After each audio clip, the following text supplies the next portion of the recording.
has been very much in the news as of late. Our Prime Minister has made it clear that more decisive action needs to be taken because, in his view, the Grand Bahama Port Authority hasn't met its obligations as it relates to the Hawksbill Creek Agreement and the advancement of Grand Bahama. And so the Prime Minister made some statements in the House of Assembly that have gotten the attention of some of the folks at the Port Authority. So let's begin by playing the clip with regard to what Prime Minister Philip Davis had to say. And then let's see how quickly we can get Mr. Glinton sorted out. Prime Minister Philip Davis voicing his concerns over the prolonged decline of the Grand Bahamian economy as he declares the current Hawksbill Creek economic model ineffective. With Grand Bahama's economy declining by 9%, Prime Minister Davis says something must change to put that island on the right track. Evidence confirms the view of my government that the Hawksbill Creek Agreement economic model, which is meant to attract foreign direct investment, does not work. Furthermore, in our view, the governance model of the Grand Bahama Port Authority must change.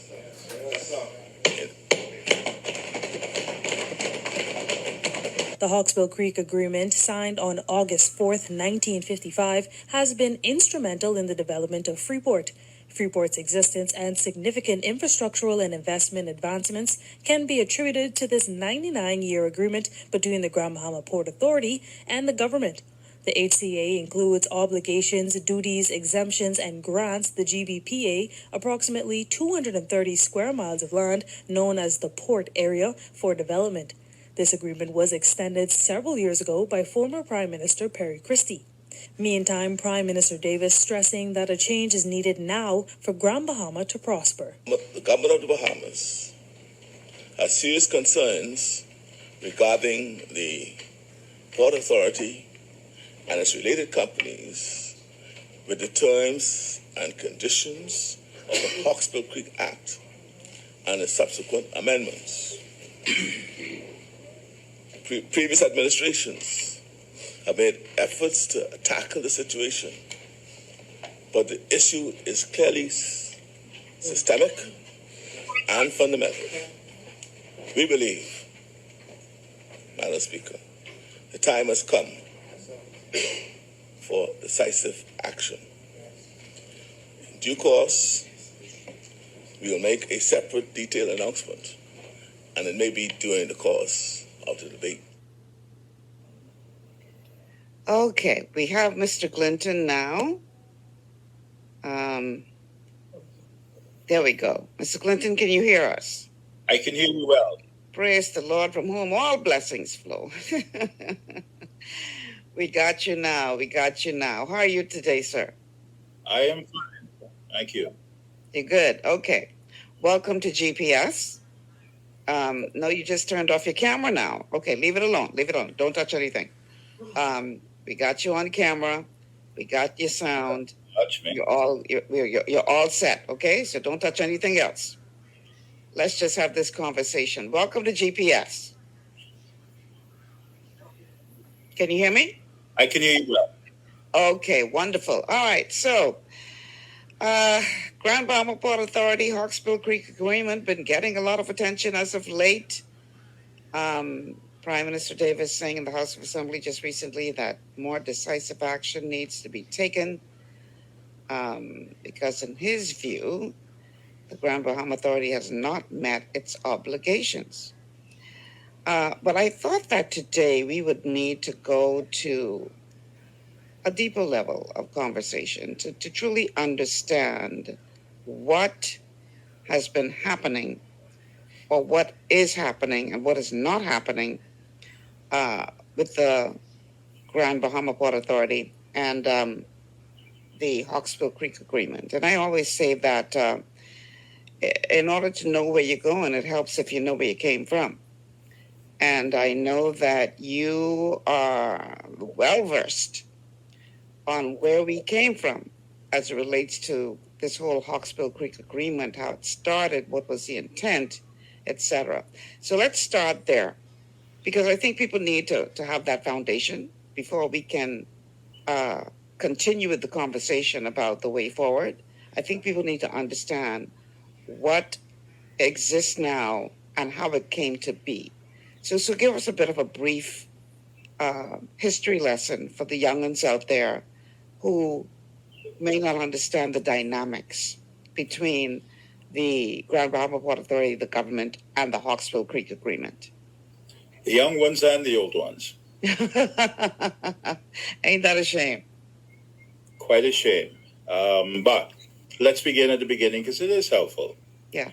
To know the origin of this agreement, how it came into being, and the purpose it was supposed to serve. Mm-hmm. On the 4th of August, 1955, the government entered into an agreement with Wallace Groves, who was to incorporate a company by the name of Grand Bahama Port Authority Limited, Mm-hmm. which was understood at the time to be the sole engine for the development, not just of this area called the port area or even the island of Grand Bahama. It really was to serve as an engine for economic development for the entire Bahamas. One needs only look at the terms of reference of the commission, Royal Commission, that was appointed in 1970, and which gave its report on the 31st of March, 1971. And that's, what, 40, how many years ago now? 52 years ago? Mm-hmm. Not much has been done. And I have several views for that, to explain that. But continue on from 1955, when you had the first agreement. We call that the principal agreement, the 55 agreement. There were only 2 subsequent amendments. And part of the reason for that was the difficulty in getting the licensees who were given third-party status, because they were not parties to the agreement. But the 1955 agreement created this category of investors called licensees. And they were accorded the third-party status to the extent that they were conferred equally with the Port Authority with certain benefits and privileges to be exploited either in the form of undertakings or businesses here in this area. And the agreement was restricted the utility as well as the functioning of all of these privileges and these benefits, I call them facilities, to this area, which was geographically defined. And I might say here that in terms of its overall size, it's not much smaller than the whole island city, or the city nation of Singapore. Mm-hmm. And there was much promise. There were some challenges in the early beginnings, but it became necessary to amend it in 1960 for the first time. And it's an agreement dated the 1st of July of that year, and then later on in 1966. And these changes came about and could only have come about firstly with the consent of 100% of the licensees, whose written consent, in fact, had to be purchased. Mm-hmm. Many of them had become disenchanted. But if you go by the date of the agreement, you will see, those of you who are familiar with Bahamian constitutional history, 1955, the Bahamas was still a colony. 1955, it also meant that we hadn't yet gotten the first written constitution, which was only to be in 1963. But provision was made in the 1963 Constitution, essentially constitutionalizing this agreement because it was an international agreement. And the governor, for example, at that time under the 63 Constitution was required not to assent to any document that would appear to him to detract or to diminish the agreement impacted in any way, because it was an agreement which was binding upon the Crown. And that was because the agreement itself is a statutory agreement. It is unique in that respect. In other words, it's not just a simple agreement. I know you hear the parties talking about the port getting together with the government and amending it and all that. That shows a total lack of understanding of this agreement.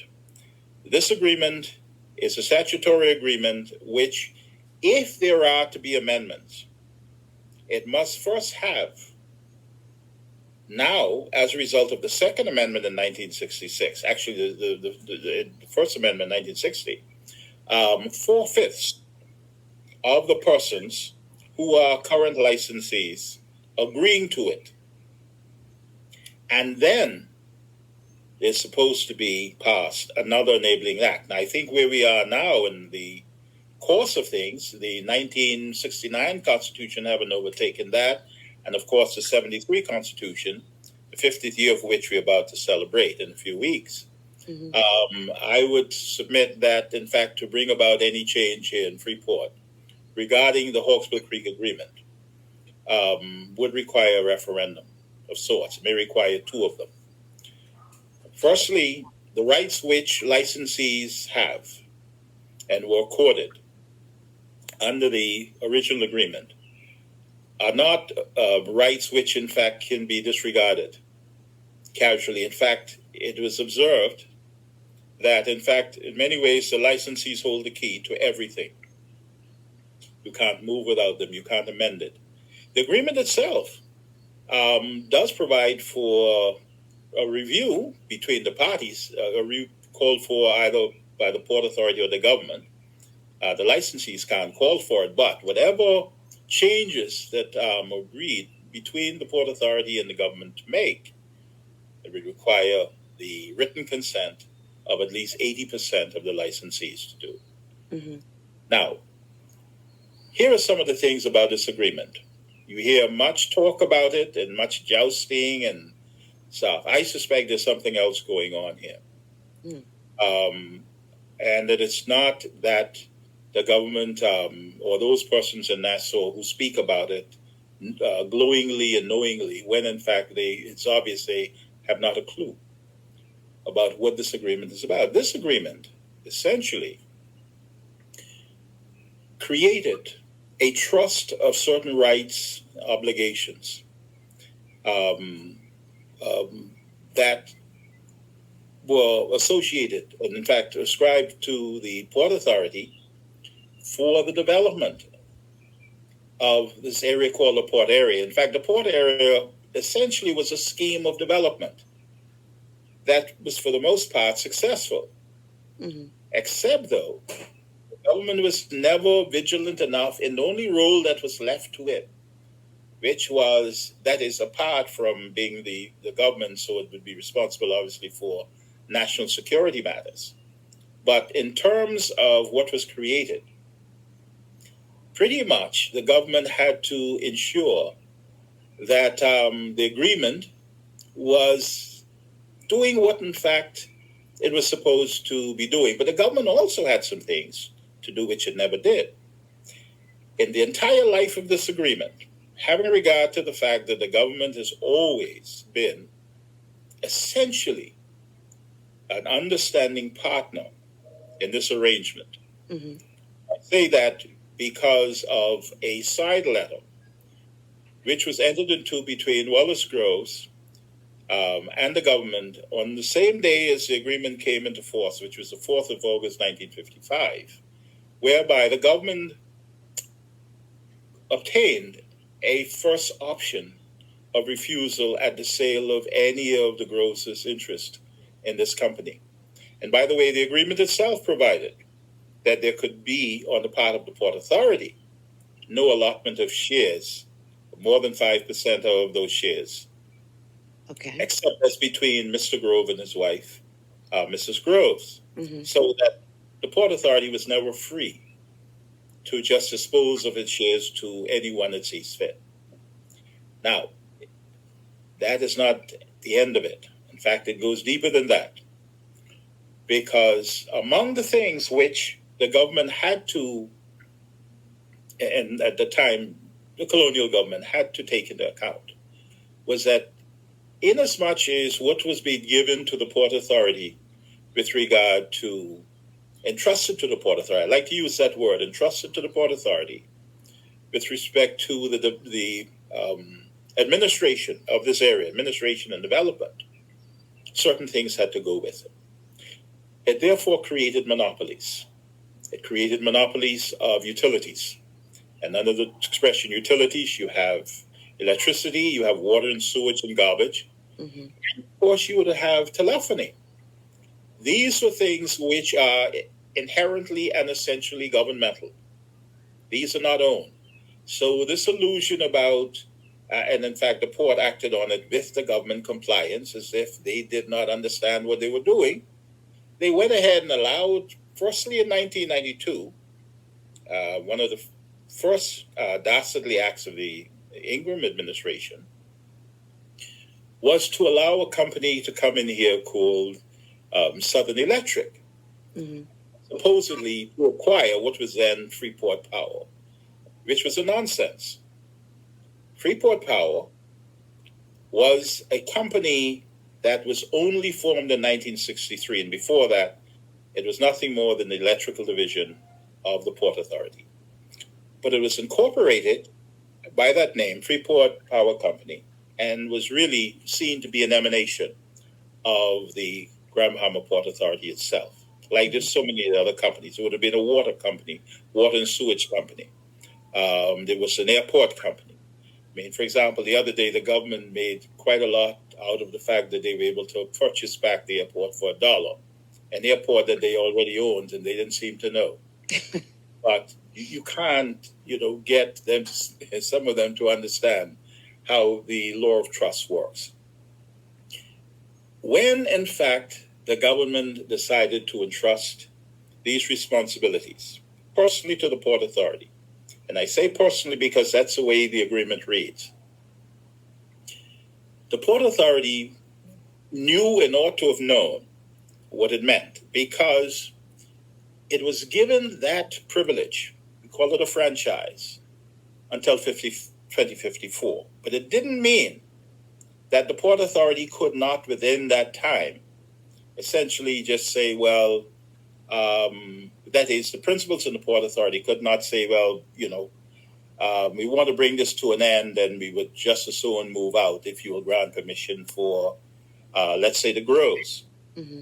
to get rid of or to allot their shares or sell them to someone else. So that I often try to explain to people that it was not up to Wallace Groves, who was the founder and the original developer, to simply say, well, I'm going to shut it down and I will leave it really as part of the inheritance for my children or somebody else. That was not up to him. Once he became persona non grata, he had to go. This was something which was part of the Crown's doing. The government could not walk away from its responsibilities overall, but the Port Authority had certain responsibilities with regard to this. And I would say, on balance, they tried to do it because there was much going on, and of course there was an investment climate that was not always constant. So things had to be taken into account, and that was really one of the other reasons for having some changes to the agreement, so as to give the Port Authority greater latitudes, not more power, because the governmental power, which the government essentially entrusted to the Port Authority, was simply for that purpose. But in the agreement itself, it provides that somewhere along the way, what these responsibilities then were at the time, these rights and obligations, we call them, Mm-hmm. for once the personal responsibilities of the Port Authority, were to be transferred to a statutory body or something called a local authority. And that could happen within 24. The agreement is not essentially bound by the 2054. Well, again, that's a common misunderstanding about how the agreement was to work. The Port Authority walk away with all the property that it itself owned, because under the original agreement, it was given permission to acquire land from some of the locals here who had land and was willing to sell it. The government itself owned some land and offered the Port Authority so many uh, thousands of acres at what I call dirt prices. But that was really to endow this thing. That was a government contribution to what I call this trust that was created. But it did not mean that the Port Authority owned the Port Authority. Port Authority, that is Grand Bahama Port Authority, owned Freeport. Okay. This is about them owning it. That is nonsense. Because you want yeah. about it? Yeah, I want you to pause for a second because we do have Shelley Lewis on the line.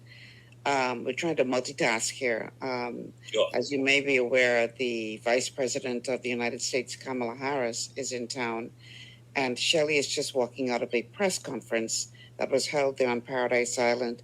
She's holding on the phone. So stick a pin in that thought, Mr. Glinton. Let me take Shelley's call, get an update on what's happening with Kamala Harris, and then we're going to come back to this conversation with regard to the Grand Bahama Port Authority. Shelley, what's happening over there on Paradise Island? Yes, hi. Good afternoon, Michelle, and good afternoon, Bahamas. Yes, Michelle, we just came from out of a photo op. The Vice President, Kamala Harris, she took a few minutes out to meet with Prime Minister Philip Davis and his cabinet. Mm-hmm. The group held a 2-minute photo op for the local and international media. The Vice President arrived here in the Bahamas earlier today for the U.S. Caribbean leaders meeting, and where they will be discussing issues including climate change, immigration, gun trafficking, human trafficking, among other topics. And Michelle has mentioned the U.S. Vice President is at this hour meeting with the Prime Minister and his cabinet. Later this afternoon, there are several other photo ops scheduled, and after which that meeting is expected to take place during the time those top level discussions will take place. Michelle, Secretary is security is very strict over here and throughout the island. As expected, that is the United States Vice President, and the movement here at the Atlantis is very restricted as well. And there is a press briefing at 7 this evening at afterwards at this time. A representative from the White House will address the media with regards to what is coming out of those talks. But in the meantime, like I mentioned, we are very restricted with our movement throughout the hotel and the area in which those meetings are taking place. But they are expected to brief us as to what is coming out of those talks, like I mentioned, around 7 o'clock. But in the meantime, Michelle, we're waiting for those meetings, for those photo ops, and whenever the information becomes available, we'll be more than happy to bring it to you. Okay. Well, thank you so much for the update, Shelley. Wow, that's until 7 this evening. I know the media has been over there for quite some time, so wow, let's see what comes out of that. I hope they allow you all to ask questions at that 7 o'clock briefing. But thank you so much for the update. All right, my guest today is Mr. Maurice Glinton. We're talking about the Grand Bahama Port Authority, the government, the Hawksbill Creek Agreement, that love triangle, or is it a hate triangle? What is the legality of all of this? Mr. Glinton has been doing an excellent job of bringing us the history of it. What is the legality of all of this? And is the Grand Bahama Port Authority set up so that it's a win-win situation for them, but not so much for the people of Grand Bahama or the Bahamas? And what role, if any, does the government play in facilitating that? We're going to talk about all that on the other side of the break, but we do have to take a break. So let's do that. When we come back, we're going to continue the conversation with KC Maurice Glinton after these words from our sponsors. Stay with us.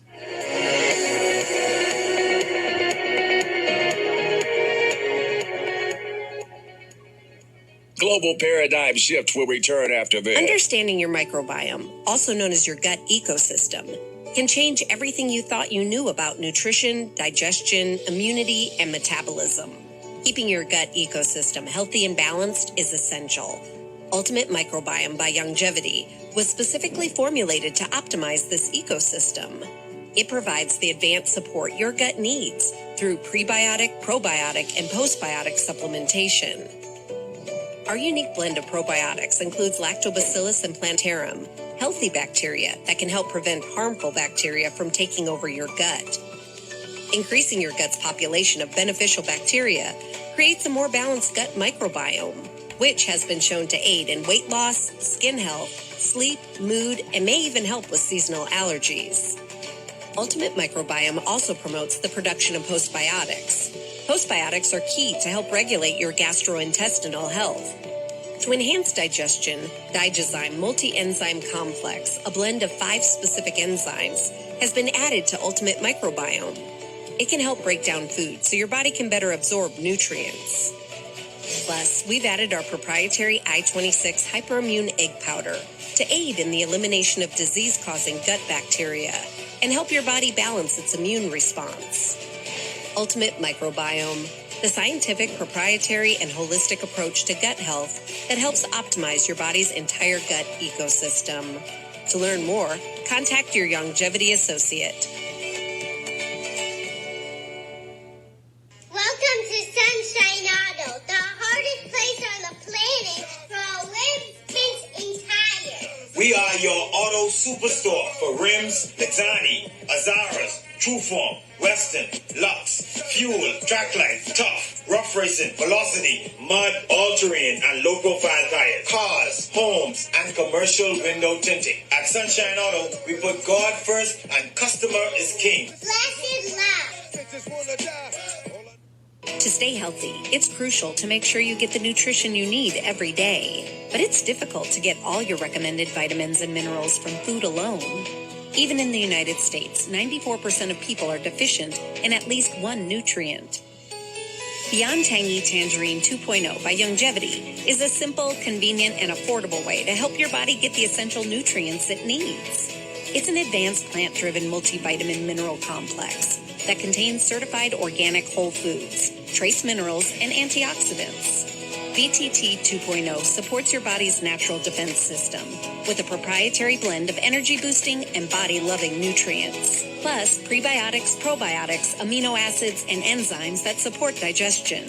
With an unusually high ORAC score of 8,000, you get even more antioxidants to help combat free radicals that can cause damage to your cells. But to get the most benefit and value from any multivitamin, your body must be able to break down the nutrients so you can fully absorb them. Otherwise, they'll just pass through your system without doing any good. Beyond Tangy Tangerine 2.0 was specially formulated with synergizing cofactors to ensure you get maximum nutrient absorption. Beyond Tangy Tangerine 2.0 is the easiest way to give your body the balance and complete daily vitamin, mineral supplement it needs for optimal support of your overall health. To learn more, contact your longevity associate. This portion of GPS is brought to you by Tiki Bikini Hut at Junkanoo Beach. Great food, cool tropical drinks, and family fun in the sun.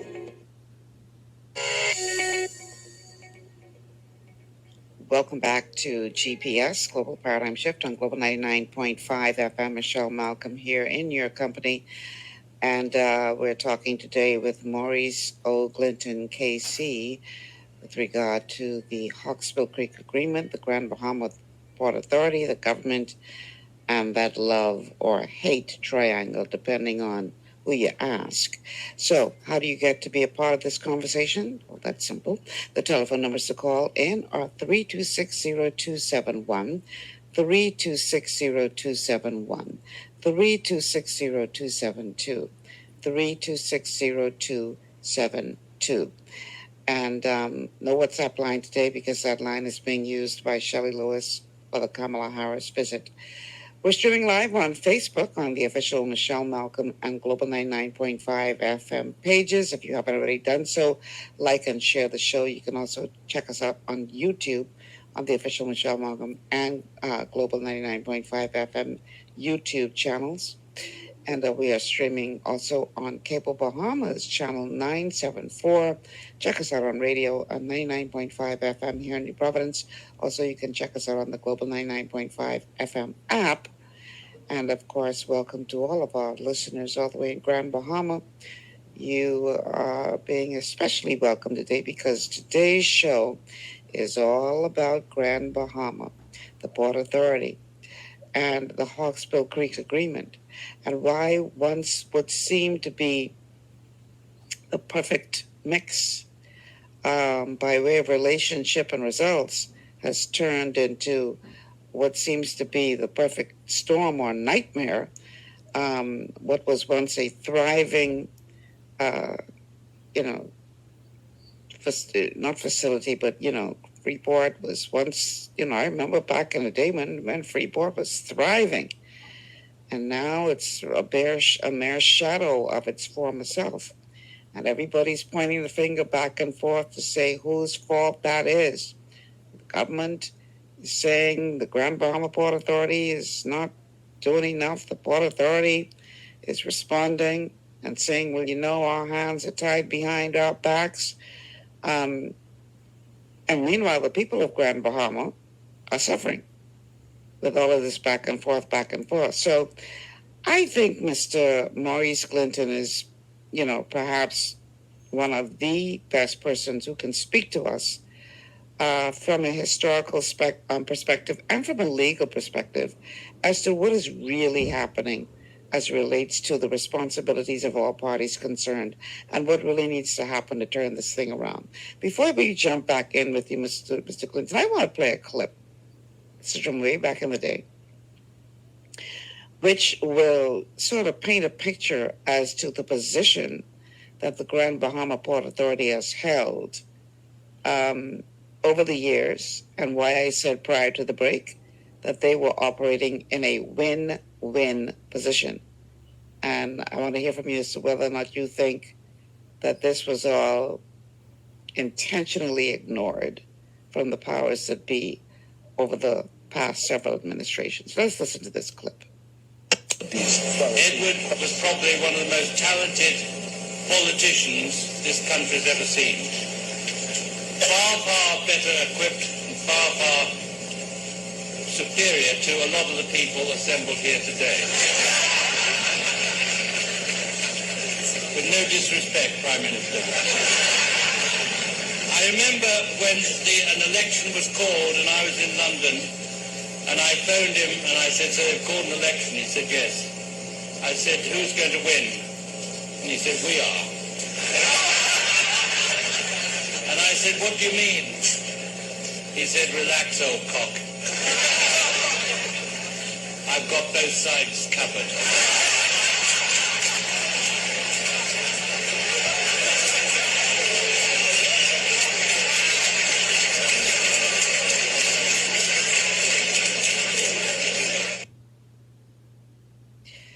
Now, in that clip, we saw two former prime ministers, one prime minister at the time, in the person of Hubert Alexander Ingram and Perry Christie, both laughing at the joke, but not a joke, that was told at that event. Don't worry, we got both sides covered. So it seems to me that the Grand Bahama Port Authority was set up in such a way that it could not lose. But the real losers, even though they didn't realize it, were the people of Grand Bahama. And by extension, the people of the Bahamas. It's like, I liken it to, let's say, the gaming houses or Vegas. No matter what, the house never loses. So somebody might hit them for, a couple of dollars here and there, but at the end of the day, the house never loses. The house always wins. And from what I can tell, the house in this scenario is the Grand Bahama Port Authority. They were set up so that they could not lose. What are your thoughts, Mr. Clinton? Michelle, if I may call you that. Please. I was there on that occasion, and it was most embarrassing. The fact that you could get people to laugh with people who were laughing at them. My God. But this is a habit. This is something that we've mastered. We've mastered the art of grinning. We've mastered the art of even being convinced to purchase our own apples from people who don't own them. I'm going to say more about this because you've raised this issue about legality, and I wanted to assure you that what was done in 1955 was totally legal, right? But like all things, to judge something legal, that's legal or unlegal, you have to have bounds. Right. Now, let me say this. The Port Authority did not always operate in this vein.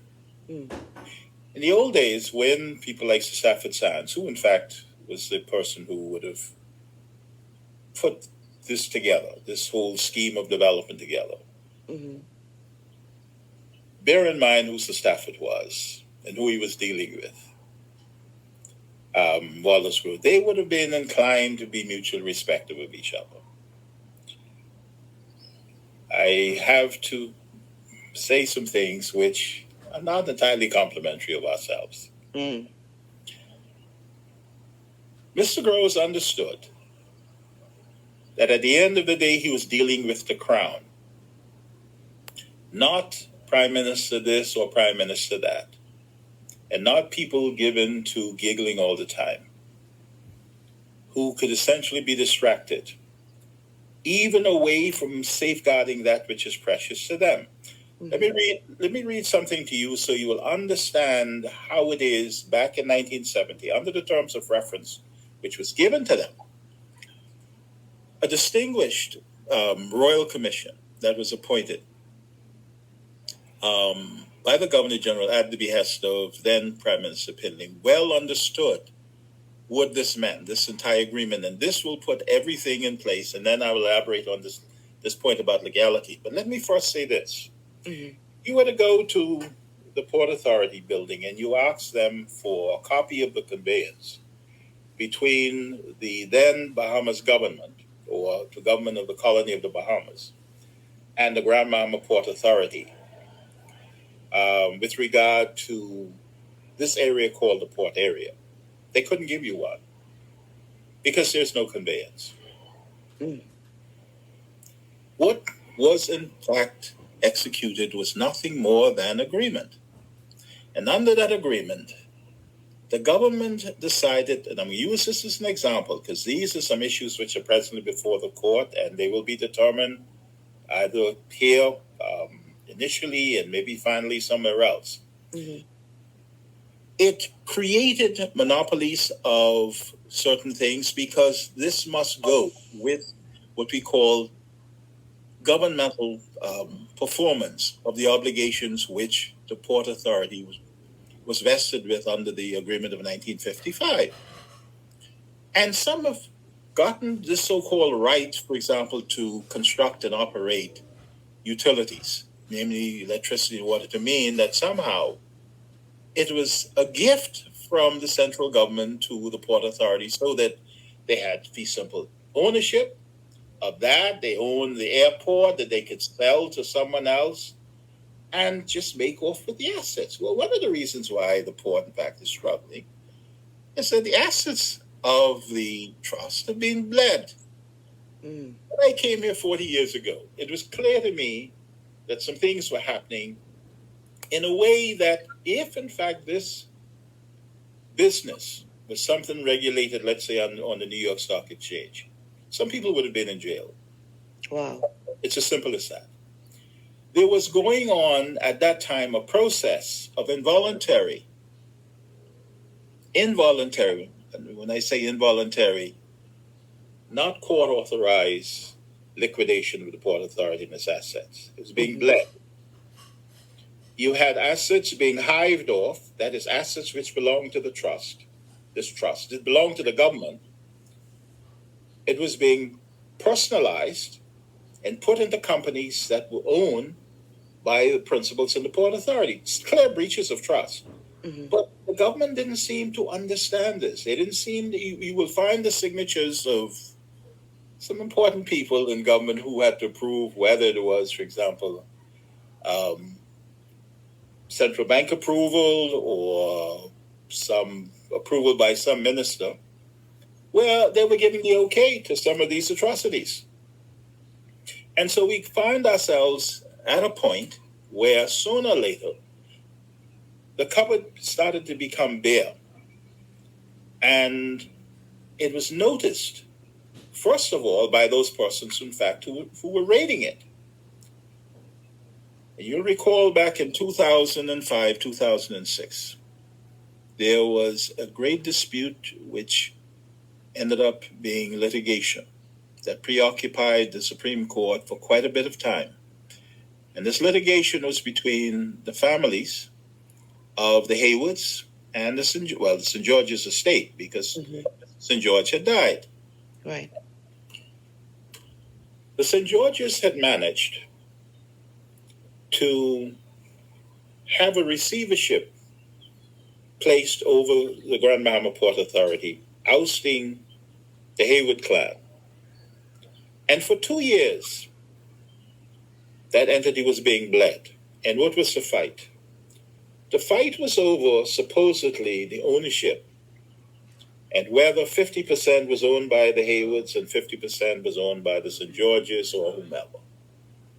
And all the time, what was on record, what was on file, what the Port Authority had continued to record in the company's registry was that there was only extant, some 92.5%, because in 1968, the government had acquired 7.5% of the port. Nobody likes to talk about it. This is part of the laughter. This is part of the joke that is being played on prime ministers, current and past, who were then laughing. They knew what in fact had happened. They knew that if you went to the company's registry now, you will find that the treasurer of the Commonwealth of the Bahamas is still being shown as the holder, the owner of 7.5% of the shares. Now that speaks to a much larger issue, because even if that were not so, let us assume that there was the 100%, whomever owned all of it or a portion of it, because it involved assets of the government, the crown. They ought, in fact, annually, or whatever period that could have been agreed between the government and the port, the presentation of financials laid on the table of Parliament, so that this country would have a better idea of its sovereign wealth. That's never been done. It's never been laid before Parliament any statement as to the wealth of this country insofar as a major contributor to it, designed for that purpose, was the Grand Bahama Port Authority. You won't find it. Is that intentional, though? Well, it's intentional on the part of some people who are used to having their way and other people who are just used to just walking away with crumbs because they didn't know anything. And so they were forever needing to go abroad for other people to tell them what to do, and they didn't know whether the advice they were being given was good or bad. And so what is broken out now, it seems to me, is speaking to something else that's going on. It is not so much that the port has just now begun doing things which were foolish. No. From as early as 1982, I was part of an effort. In fact, I was counsel, along with another lawyer who would become the port's lawyer in time over the same. Well, one of the issues was this practice that arose to be determined was this practice of the Port Authority sending license applications to Nassau for the government to approve who to give licenses to, when in fact it was clear from the agreement it had nothing to do with the government. These were rights, these were obligations on the behalf of the Port Authority that had to be borne by it. So we challenged it, and successfully. And as of the decision in a case called Shangri-La, the Port Authority have no excuse for pretending that it does not have the first and last say on licensing. That argument can be rested. And I started to tell you about the fight that went on between the Haywoods and the St. George's. It eventually came to me after 2 years. It came to my view when Sir Jack's lawyers, Sir Jack Haywood, who were then out of Cayman, were advised to consult me with regard to his representation over the same issue. Mm-hmm. That is, the receivership that the Port Authority was put into at the behest of the estate of the St. George's, who then took control. And I eventually agreed to do so, but under this condition, and Sir Jack was willing to go along with it, that recognizing that there might be a potential conflict of interest with my being a licensee of the Port Authority, that I had to get him to agree that if there ever was a conflict between his interest and the licensees, of which I am in the category, I would have to abandon him. He agreed to it. And what was the outcome of that litigation? Well, I eventually got a judge of the Supreme Court to agree with the legal proposition never before made that the Port Authority itself is a unique company. It cannot be put through the ordinary processes of receivership or winding up. That has been the law since the decision of the Supreme Court, since 2008, I think it was, or 2009. Never appealed, nor was the decision that we got in 1984 in the Shangri-La case ever appealed by the Port Authority or the government. And those were not the only decisions. There was also a major decision of then, but soon to be Dame Joan Sawyer, recognizing the statutory nature. In other words, this agreement that was practically cemented in the constitutional fabric of this country, so that it isn't for anybody in the Port Authority to be inviting government to sit down and see how we can amend it and make changes. That is all rubbish. It doesn't work that way. When the current trustees of those rights and obligations and responsibilities which were entrusted to the Port Authority, when it is felt by the current principals, they have exhausted their abilities and their talents with regard to what to do, you go away. The Port Authority will stay. Now, let me tell you why that must be so. When the Commission gave its report in 1971, and there's some things there which I could tell, had the government read it, they would have known what to do. They would have known what, in fact, they had to do in order to fulfill their role as the government, having now already created this thing called the Port Area and by means of the Hawksbill Creek Agreement Act and the agreement itself. They would have known. But here is what this outstanding commission, I say that because the chairman of this body was the late great Sir Hugh Wooding, after whom the UWI Law School, as well as another member of that was Sir Fred Phillips. These were both privy councillors from this region. I'll read a passage because I think it's informative. And the commissioner said this: because of the constitutional status of the Bahama Islands as a colony under the Crown, and because the legislature by an act especially authorized the government to enter into each of the three agreements. Remember, I told you about the agreement of 1955, and then there was an amendment in 1960 and one in 1966. Those were the only ones. It went on to say, any obligations undertaken by the government thereunder fell to be regarded as obligations binding on the Crown. In other words, what the government of the colony did then bound the Crown so that when they knew that the 1963 Constitution was about to come into existence, they had to provide for it. Because we were not yet an independent country. Mm-hmm.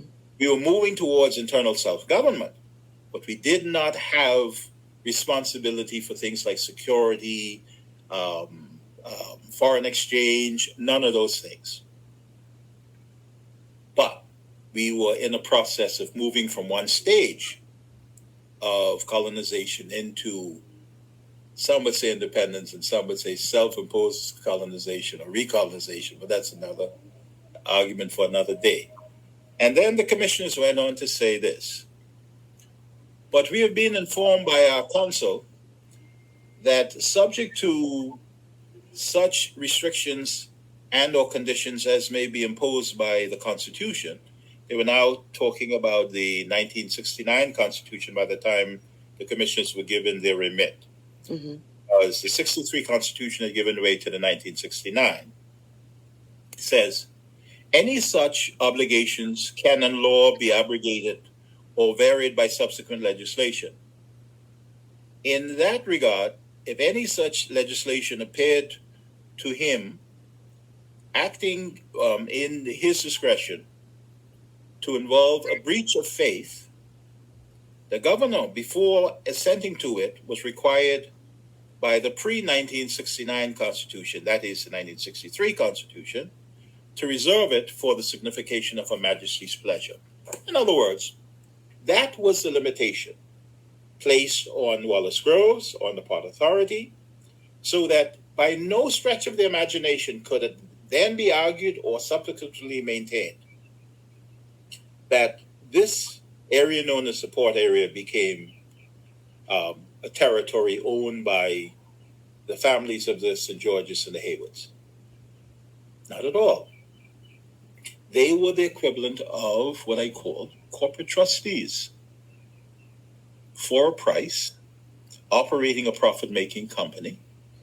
You get to make a reasonable profit, even though it's on the investment of other persons, but it could include yourself, and you might even also be a beneficiary of what in fact has been created. And that is what happened, because the Port Authority, if you look at the Hawksbill Creek Agreement, you will see that the Port Authority is in the same position as licensees. They have all of these benefits. The only difference is that it is to the Port Authority that the government entrusted these governmental powers and the rights really to perform certain obligations with regard to water and sewage and a number of other things. In 1968, of course, we had some changes with regard to immigration because that was on the break situation. But throughout all of this period, you have a government and Nassau every now and again finding ways to take advantage of a lucrative situation, meaning no more than money to fight elections every 5 years. That's all it meant. Believe me, that's all it meant. We get back to that. We'll get back to that. But so you have this bleeding of the Port Authority. You have what I call the stripping of assets of the trust.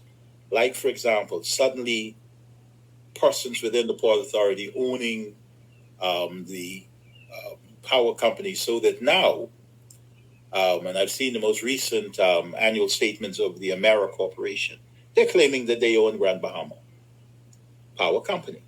Mm-hmm. It's impossible. The Port Authority or whoever, whatever name they held the rights in, that is to build and construct it, never owned it. Nor did they ever own the airport. The only thing they were given were the rights to operate them. Wow. Never owned them. Now, these are which, again, you will have no doubt some dispute, and there might be some common law lawyers, about saying that, Parliament can make any law and one Parliament can't bind another. Mm-hmm. But of course, in the case that I mentioned that Dame Joan Sawyer was associated with, she put that nonsense to rest when a lawyer dared to make the argument that one Parliament could not bind another. In other words, what the colonial legislature did then could now be uprooted by this current Parliament as it saw fit. And, she laid waste to that argument. And rightly so. Sheer nonsense. The agreement is encrusted and embedded in the Constitution. And I would say that before the 1973 Constitution, it may very well have been the argument that it would have been sufficient to secure the 80% written consents of the licensees, or 80% of the written consent of 80% of the licensees, and an enabling legislation to make some changes to it after there being a review called for by the Port Authority or the government to see what, because every agreement you need to visit it, every situation, to see where you, in light of, changes coming about, you need to make changes and adjustments. So one of the great features of this agreement that no one seemed to have taken advantage of, even though some of us in the free port still can remember to go to some banks to remind them that, listen, you can't charge me on drafts because this is supposed to be tax-free. So that if I went to purchase a foreign currency draft, I would not have to pay the stamp tax on it. Now, under the agreement at that time, it seems to me that every major bank ought to be headquartered here in this free port. The provisions are there for it. They would have been able to do their business and operate without having to pay stamp duty. One of the greatest atrocities that's being done here in Freeport is every year, persons like myself who own a bonded vehicle, we ended up paying taxes, road traffic taxes in the form of licensing duties, and the money remitted to the central fund, even though we're driving on our own roads. And we're told that we can't take our bonded cars outside of the port area, which is a bonded area. Nobody questions it. Nobody says, but this is inconsistent with the agreement. That's because they don't seem to know or they don't want to know. Mm. So the Port Authority or the principals are taking advantage of something else. This laziness, this intellectual laziness that we suffer from. Mm. That is, as a people, where just by virtue of their sense of superiority, they can have, for example, Sir Jack making fun in the face of the prime ministers. And both laughing. And they were grinning. Big They joke. didn't understand that they were being insulted. My God. We have to take a break. Is that a call? Okay, we have to take a break. It's interesting that, and I'm letting you go and letting you talk, without much interruption, because we're getting a good history lesson here. That I think, we need to let be told. We see where now this generation of Haywards is saying, we'd be willing to sell, if we find the right partner. But, saying to the government, let's work together. Let's not fight over this. I'm paraphrasing here and being quite naughty at the same time. Can't we all just get along?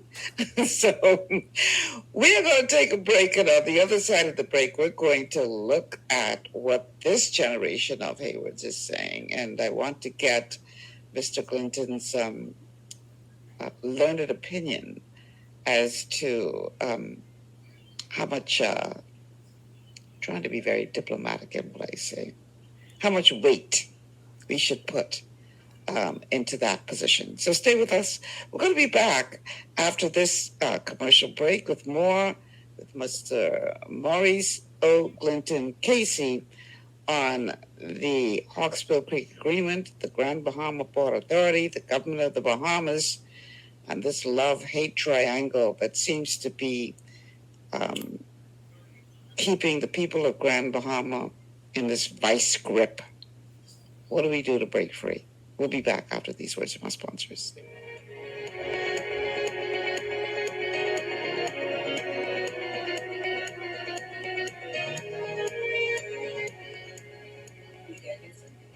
Global Paradigm Shift will return after this. Your body's immune system is under constant pressure from things like stress, lack of exercise, and toxins in the environment. It's crucial to be proactive and support your immune system with the nutrients it needs to function effectively. But it's often hard to get these nutrients from food alone. Introducing fast-acting Zinc Plus Immune Support by Longevity. Unlike zinc-only supplements, Zinc Plus Immune Support builds on the proven power of zinc and adds complementary nutrients to give your immune system extra support. Vitamin D helps balance the effects of zinc, while our proprietary blend of natural fruit and root extracts provides the extra help your immune system needs to work against daily stressors. And we've included Longevity's exclusive plant-derived minerals to give your body the minerals it needs, but can't get from food alone. And because Zinc Plus Immune Support is delivered in a great-tasting, sugar-free, berry-flavored lozenge, it encourages quicker absorption of all these nutrients into your body. Zinc Plus Immune Support. Zinc plus the extra support your body needs to promote a healthy immune system. To learn more, contact your Longevity associate.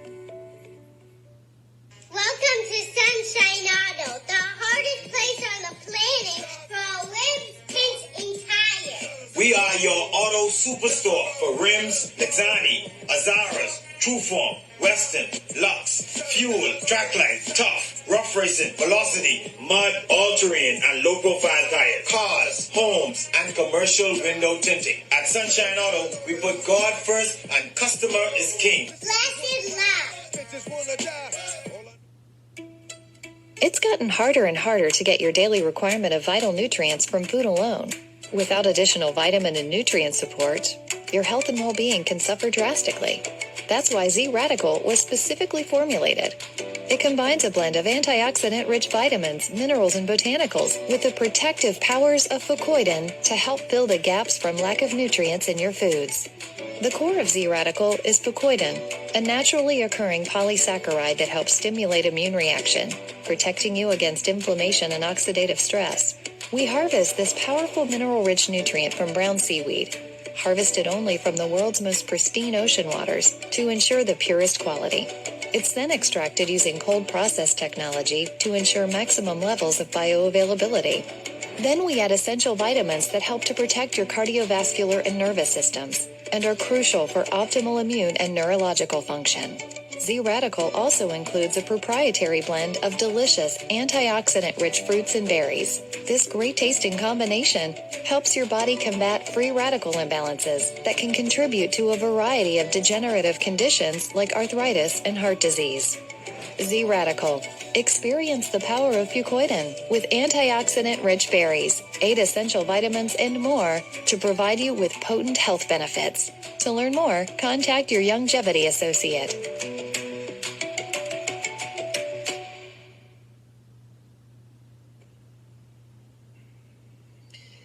And we are back. Welcome back to GPS, Global Paradigm Shift on Global 99.5 FM. Michelle Malcolm in your company.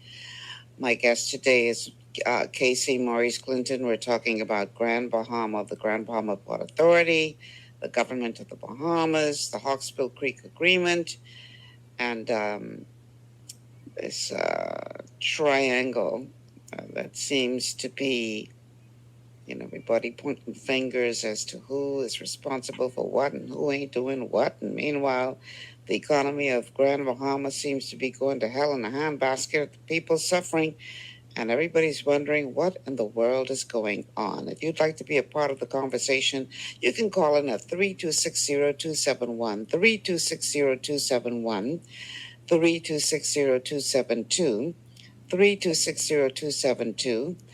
And you can also check us out on Cable Bahamas, channel 974. And we are streaming live on Facebook on the official Michelle Malcolm and Global 99.5 FM pages. If you haven't already done so, please like and share the show.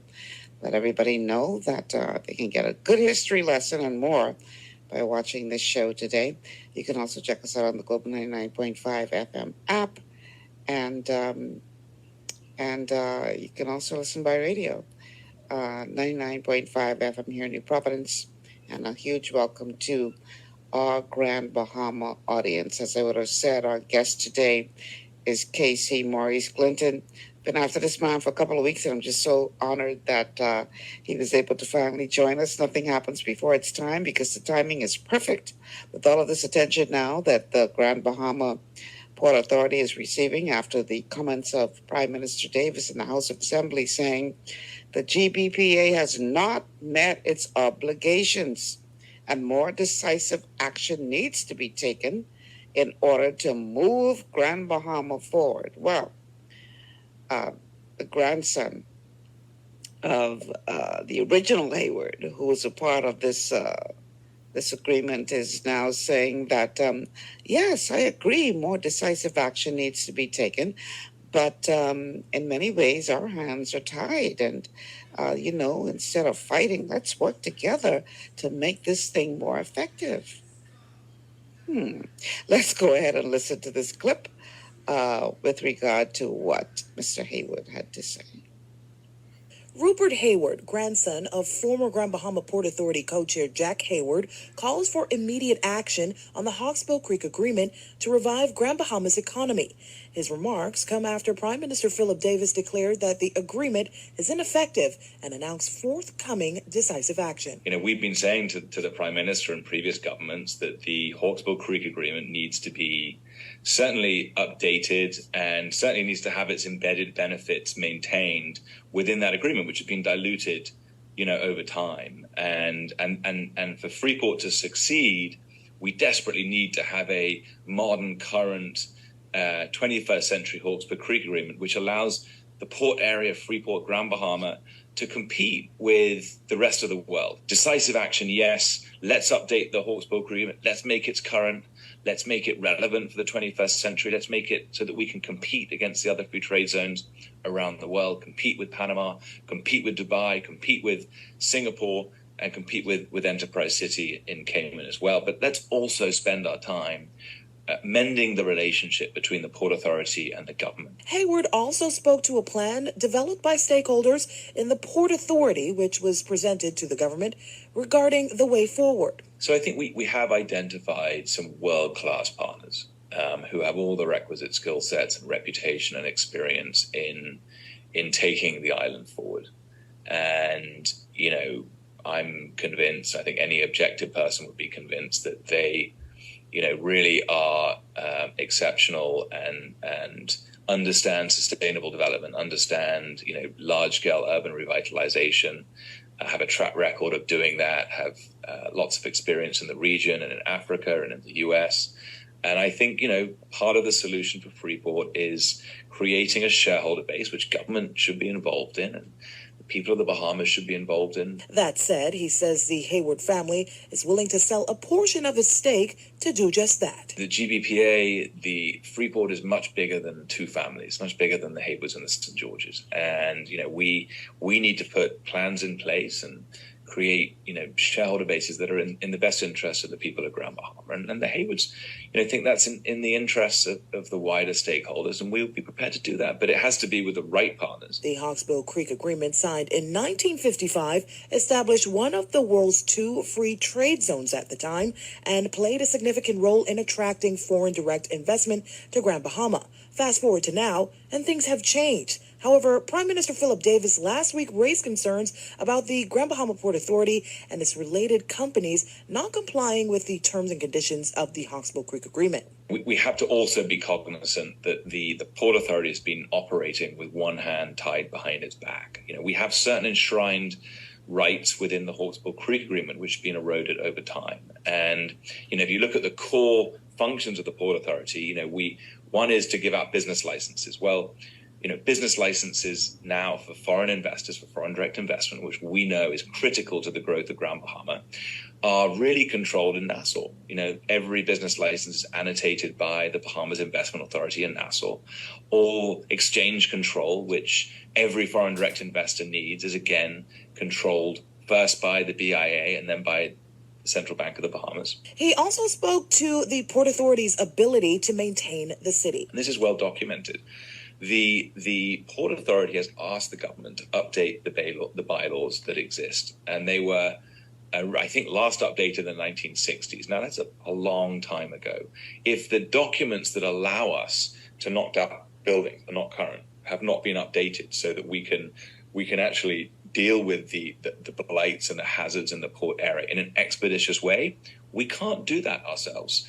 We've drafted the bylaws, we've sent them to government, over decades now, and they have not been updated. Now, government has committed to improving the relationship with the Port Authority, particularly in this upcoming budget cycle. All right, Mr. Glinton, you heard him. What are your thoughts on what Mr. Hayward had to say? I see you smiling there and shaking your head. So that'll give us a bit of an idea just what you think of that. What are your thoughts? There was a time when the words spoken by young Hayward would have been found so offensive that he would have been called under the carpet, summoned to Nassau, and told when next he would be leaving. My God. You see, but he knows that the atmosphere in which he's dealing, which he survives, is favorable to him. Explain. The Prime Minister, for example, ought not to be in Parliament making this an issue as to the Port Authority not living up to its obligations. What are those obligations? And what are the obligations of government in relation to the Hawksbill Creek Agreement? One of the interesting devices that the Port Authority seized upon was to make itself a so-called regulator. So it sells off assets that are trust assets, which, by the way, it will have to be clawed back. Anybody coming in here and looking at the carcass of what's left, they're going to have to bring a number of actions to claw back assets which were taken from the Port Authority, put into private companies like PGL, Port Group Limited. These are private companies owned by the Haywards and Slingham. That is not in the Hawksbill Creek Agreement. They have essentially been decapitalizing the Port Authority, so it does not have the ability. Of course, it doesn't seem to have the, let me put it now, the wherewithal to continue to improve this place. It's lack of talent. Let me be very lack of talent, lack of capital, but we know what the capital is. You go outside, you see that the roads are all falling apart. Millions upon millions of dollars have been collected over these centuries, these decades, in maintenance fees, all kinds of taxes, and we never see where they're going. Because they ought, in fact, to be here. The government ought, in fact, to have made it quite plain to the Port Authority that your right, or I should say rights, under the Hawksbill Creek Agreement with regard to these things that the agreement entrusted to you from 1955 depend very much upon your being able to show the steady development of this place. Whether that meant, replacing you with people, if you become persona non grata or not, this had to remain.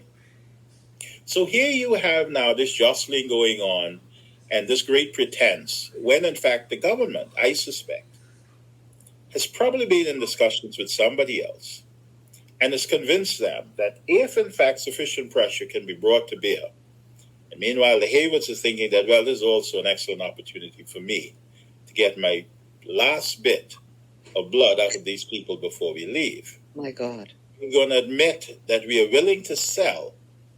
Listen to this.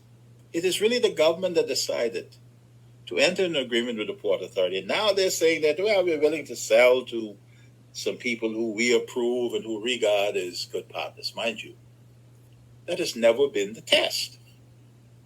In the letter of the 4th of August, 1955, which was executed simultaneously with the promulgation of the agreement, part of the agreement of that contained in that letter with regard to the government having first option and, of course, first refusal was this: that even if the government refused to purchase the interests of the gross in the Port Authority, if he wanted to leave, he wanted to sell, Even if that was so, the government still retained the right to declare anybody else that he might choose, any one other potential purchaser, persona non grata, so that no one can purchase unless the government says yes. Now, here, we seem to be saying that, well, we will agree to sell, but first of all, we're not going to sell if it means giving the government the majority shareholding, and then it has to be somebody that we approve and all. Listen, that is heresy. It is an insult. And it tells me that the persons who sit in Parliament do not understand what their responsibilities are. No Prime Minister of this country, and I'll tell you this much, I always make these comparisons. Lee Kuan Yew from Singapore, he's no longer in place. His son, I think, is probably now been in place and out of place. But I was fortunate enough to meet him many years ago, the old man. And even in modern day times in this region, I would suggest that Prime Minister Motley would not tolerate being spoken to this way. You do not dictate to a sovereign government the way young Haywood is doing. And with whose blessing? Where did the liberty come from? The liberty came from practicing this craft repeatedly over the last 50 years so as to make the 10th of July, 2023, a 50th anniversary, almost a joke. You're not asserting your duties with regard to safeguarding the interests of this place. And now you have persons who are only here by virtue of governmental permission, saying that, well, we're not going to do this or we're willing to do this. No, that's all wrong. And I suppose now we're probably much too weakened as a central government to do anything about it. Let me ask you this question. This is all just so sad to hear. I liken this whole scenario, particularly as you've broken it down for us, to someone who gets a can of soda and sucks out all of the soda out of the can. And then once they can't get anything more of it, they crush up the can, throw it to the side and say, well, there's no more use for this can, so we're going to just throw it to the side. Would you say that that is what we see happening here? Is this Grand Bahama vision nothing more than a grand deception when it comes to the way that this has been allowed to operate? No, I don't want to give the impression that the agreement, the Hawksbill Creek Agreement, is defective. Right. Or that, in fact, it doesn't have a purpose. Mm-hmm. I am one of the few who would insist upon performance of the agreement as envisioned from the very beginning. Okay. The agreement, however, has been turned into an instrument of oppression and fraud. Mm. And to hear them talking about the agreement in this way without any regard to the licensees tells me that nobody has been paying attention. Here is a fact. In the 50s and 60s, when licensees were contracting with the Port Authority so as to be what I call joint adventurous with the port in the development process, mm-hmm. you could get a license issued to you for $50, $100, or the equivalent in pounds. Nowadays, the Port Authority has found a way, and that's when your licensees were really coming from abroad. They didn't look like you and me. Now, for the average Bahamian to get a license to do business in the port, that's become now a profit center for the Port Authority, because now it's going to take you thousands of dollars. You'll never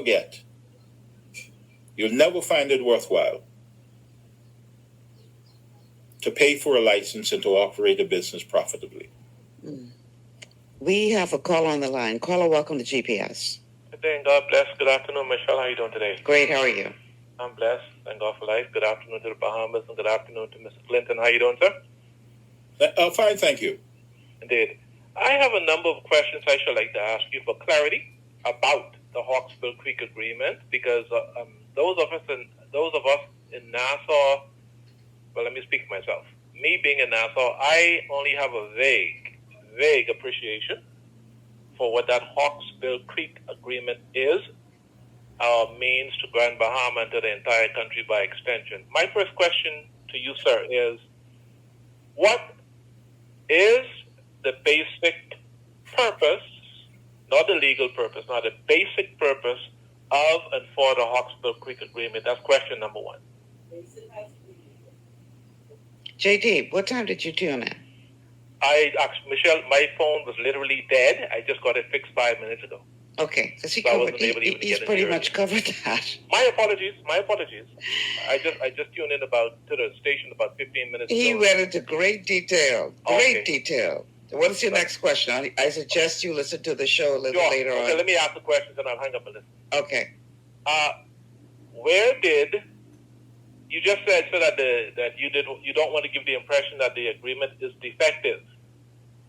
So where did whatever went wrong for the Port Authority to be, or that area now to be, quote unquote, gutted, no longer being what it was supposed to have been?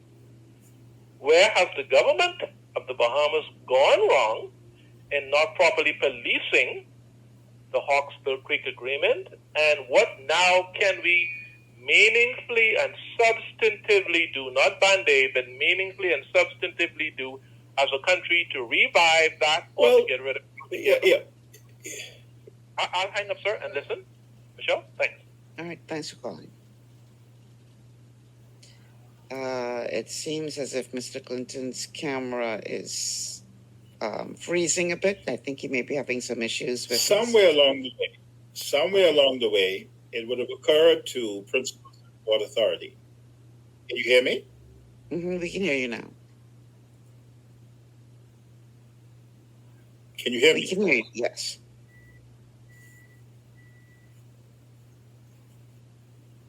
Go ahead, Mr. Glinton. We can hear you. Okay, you know what? You can hear me. Yeah, somewhere along the way, the Port Authority... Go ahead. Can I continue? Yes, please. Somewhere along the way, early on, it was discovered that the genius that was associated with Wallace Groves disappeared with him. Oh, wow. And rather than there being what I call sowing so that we can all continue to have a harvest, we began reaping. And in order to do that, it meant that the principals in the Port Authority had to take into account the fact that there was a political plane, a political hand, a hand of politics that could be played. And they played it so that it was easier for Sir Jack to say that, we win, no matter who wins the government of the day. We're sitting pretty. That's how it became possible to do. Mm-hmm. Because it shifted from developmental to really just more than political games. And of course, you would find that there were many, many people who quite understood that and liked it. Because many of them could go to the principals and say, well, listen, I need a lot of land here or something here, or I need this. And they would get it. The focus was off development. The focus was no longer the concern of the principals of the port that they put on their fiduciary duties and their fiduciary obligations, or even the ability to make money, because money was coming in, but it was being bled. And then the idea came that, well, if we could somehow acquire ownership of some of these so-called productive assets, whether it's water, sewage, electricity, sell them off, and I'm talking for millions of dollars, and the assets split between the families. There was nothing here. That money ought, in fact, to have been part of the estate of the trust, of obligations that became governmental, a source of revenue. Nobody is given account for it. And throughout the years of the Hawksbill Creek Agreement, now it may be that somewhere along the line, the Treasurer of the Bahamas was being given copies of the financial statements as to the economic progress of the Port Authority, but I don't know that. These important things ought, in fact, to have been laid on Parliament's table so that we have an idea, even of the value of the government's 7.5%. What happened to the dividends? I know for a fact that the last persons who served on the board of the Port Authority were those persons who resigned, I think somewhere in June, I think it's somewhere around, no, actually it's probably nearer July 2006. And they resigned over the dismissal of a Bahamian who in fact was the general counsel of the port for more than 20 years. And they walked away. And so nobody knows. You've got people who are making decisions with regard to the well-being of citizens of this country who themselves don't have to vote, who are not accountable to us. And the government has allowed it. Are we talking here about selling our birthright for a bowl of porridge yet again? Yet again, but innocently. Innocently. It's an easy path to go down, the one that's greased. Oh my goodness. No. What the Jack was saying pretty much is this. We understand that every 5 years there's this mock fight between the two major political parties. Sometimes you have some other independent parties. Mm-hmm. But you got to keep them happy. You only want T-shirts and all that stuff. Meanwhile, the bulk of the money is leaving the place because you've got, people with fancy taste and expenses which have to be met. And there was also the illusion, and I've heard it out of the mouth of one of the Haywoods, that they own this island down in the Caribbean. I have never known anybody to say that, the port of the Freeport was owned by the Haywoods or the St. George's or between them. I don't know how that could have been possible in law. But it is a myth that has taken hold. And young Haywood is now saying that we are in the driver's seat and we will play, little games, and sooner or later we'll arrive at an amicable settlement, and you will forget that we have managed to take assets, put them in companies which we own, gone away and have spent millions and millions unaccountably. And you could have the carcass. My God. The grand deception, I call it. We have a call on the line. Caller, welcome to GPS. Good afternoon, Lady Malcolm. How are you doing? Excellent. How are you? Wonderful. Good afternoon, Mr. Glinton. Go ahead. He's listening. Okay. Mr. Glinton, question for you, sir. You're a Bahamian, right? Pardon me? What do you think, if it matters? No, it's just a question because a man of your caliber and your status, right? Over the years, I've followed you with your knowledge and your experience. Why haven't successive governments, or have they, approached you to assist us with the development of this nation? That's why I ask you that question.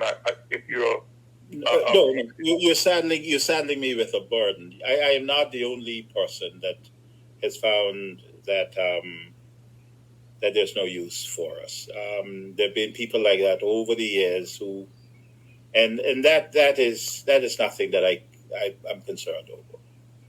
All right, caller, you have another question because I have a cell phone caller holding on. Yes, I have another question. Go ahead and ask it. I hear from a family of politicians. I don't have to say which family, right? Mm-hmm. But they said to me despite what all Mr. Glinton and everybody else yelling and saying about the Port Authority, that what is the real gloves of true reason why the Port Authority took over Freeport? What's the real down true reason why they did? I'll hang up and listen to the first part. Thanks. I didn't quite understand. Maybe Michelle, you can rephrase it for me so that I understand the point that he wants me to address. What is the real reason why the Port Authority was given, I guess, this authority over Grand Bahama? No, they took it, and they're taking it. It's not that they were given it. If you've got people who are not intellectually curious, if you've got people who want to just be prime ministers without riders and don't have, you can't find a reason to go and hire, let's say, a retired prime minister from Great Britain like Tony Blair, because we like looking outside, for answers. I always say, we like somehow hiding our nakedness with other people's clothes. The truth of the matter is, there is nobody in the Port Authority with the ability. You're not talking about a little village. I mean, this place is crumbled, yes. But those of us who were coming here from the 60s for the first time, even though that was a period when the rot began to set in, you will see the difference between then and now. The last bit of major construction to take place was probably in the late 60s and maybe just a bit with the construction of what is now the Port Lucaya area, and there's an area down in the city. And that was really at the engineering of a Canadian gentleman who had his own reasons for prompting the port to become involved. But if you look at what has happened to the airport went under, not really for the second time in 2019. They've not been able to really to get the airport going again.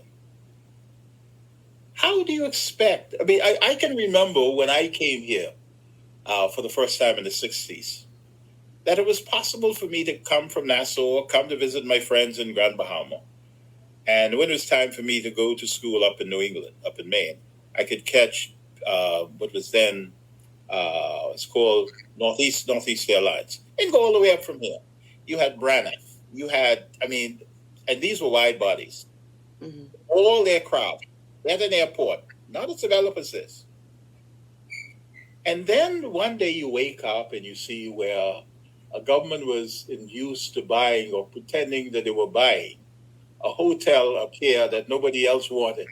And the reason they gave was that we were going to buy it and keep it because then we will have somebody to come and buy it from us. And I'm saying to myself, why don't you let the marketplace do its work?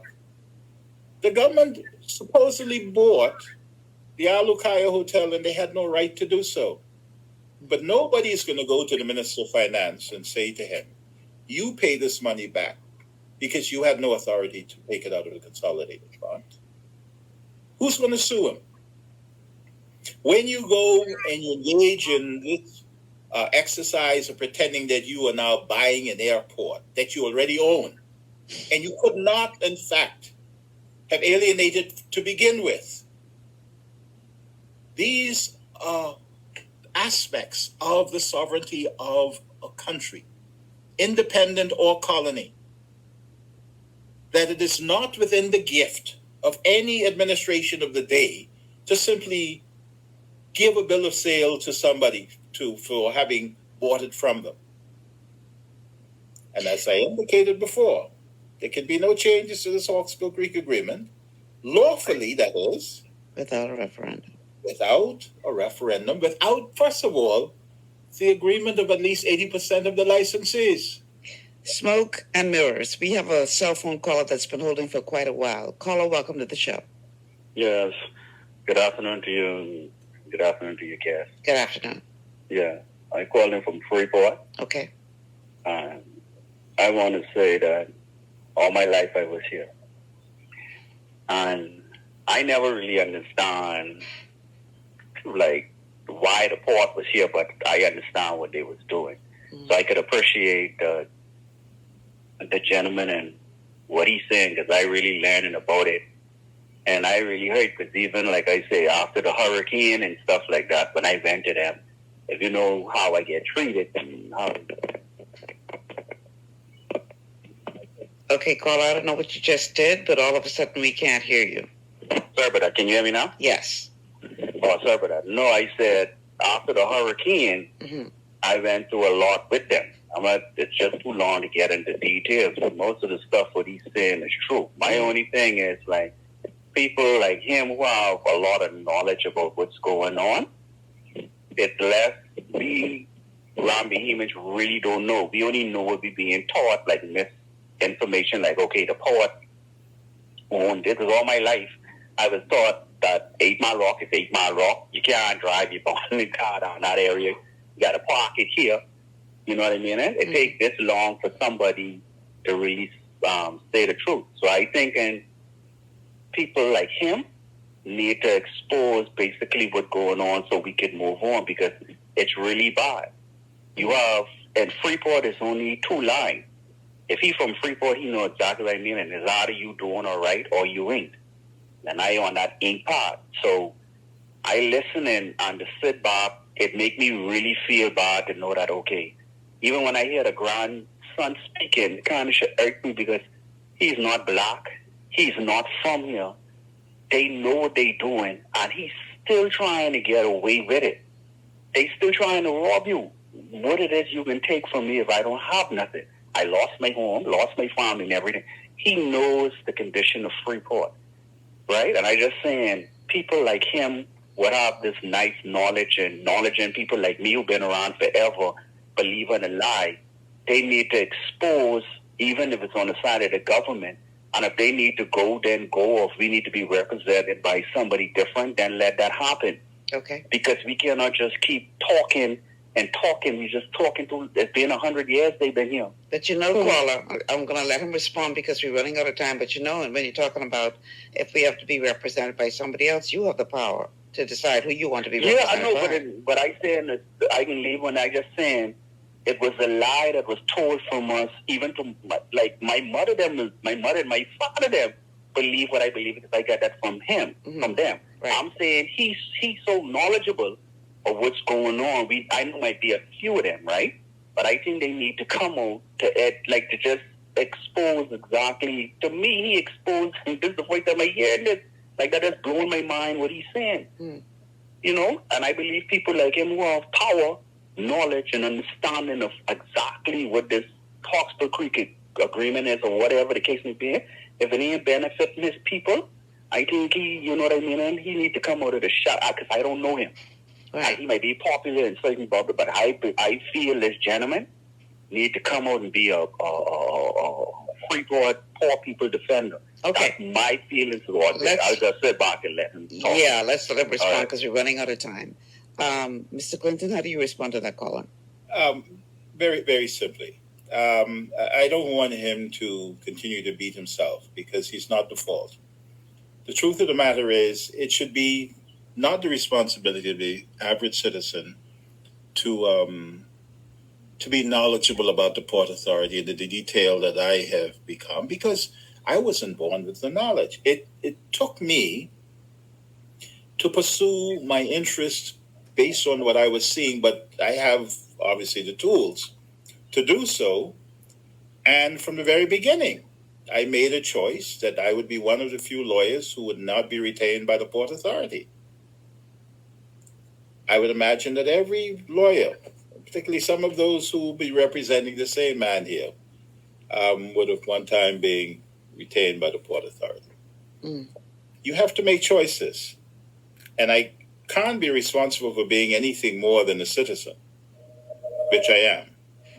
As I indicated earlier when I was coming on the show, I don't like having this role of sometimes pretending to be some public intellectual. I'm not. I have a view. If you ask me for it, I will tell you what it's all about.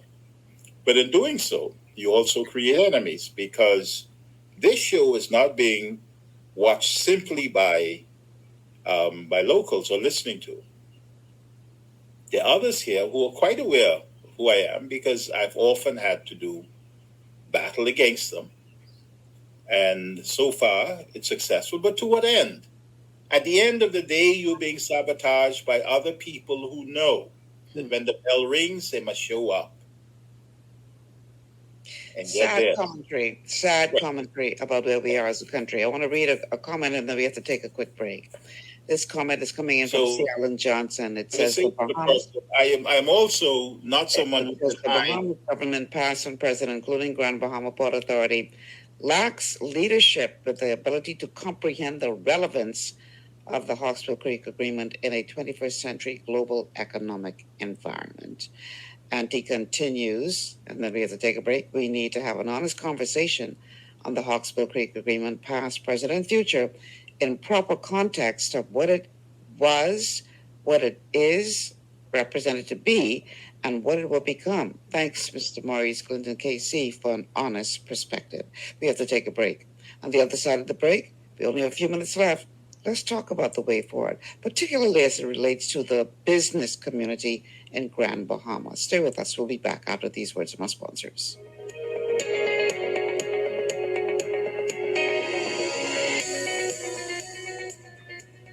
Global paradigm shift will return after this. At Lee Air, safety is our number one priority. Flying since 1996, we offer scheduled flights into Fresh Creek and Mangrove Key Andros and Great Harbor Key, Berry Island, twice daily, 7 days a week. Affordable charter services are also available to anywhere in the Bahamas and the Caribbean. Lee Air Charter Services.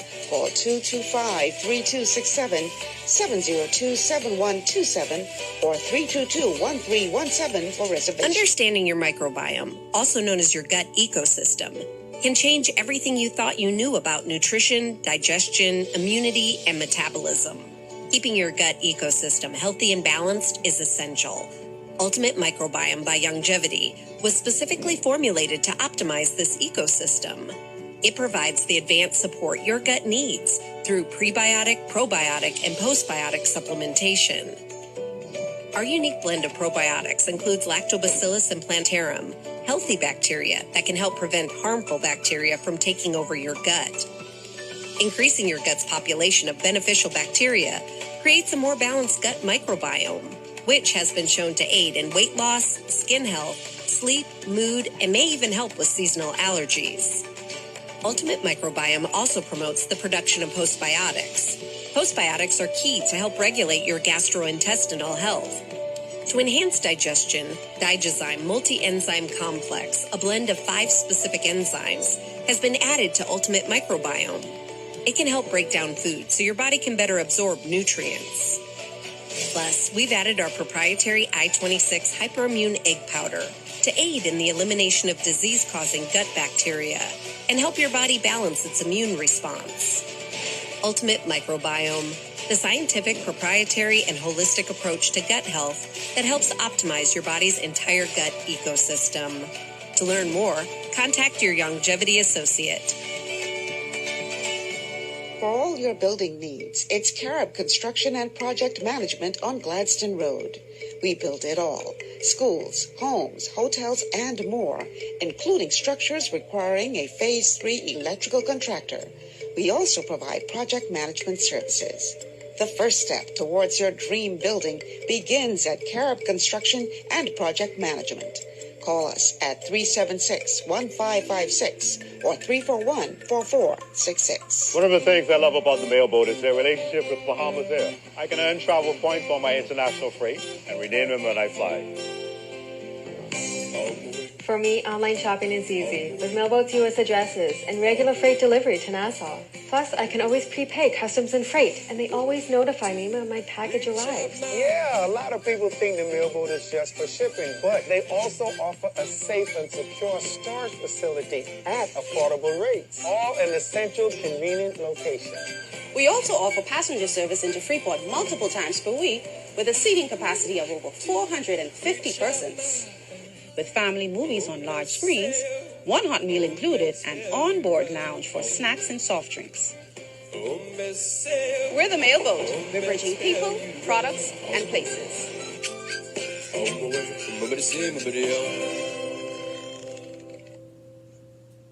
Executive Printers is your one-stop shop for all your branding and customization needs. Letterheads, envelopes, business cards, invoices, share and gift certificates, rubber stamps, vouchers, funeral programs, brochures, flyers, banners, and promotional items like mugs, water bottles, mouse pads, and key rings, all with personable service and great quality. No project is too small or too large. For great turnaround and competitive pricing, make an executive decision. Call us at 393-5011.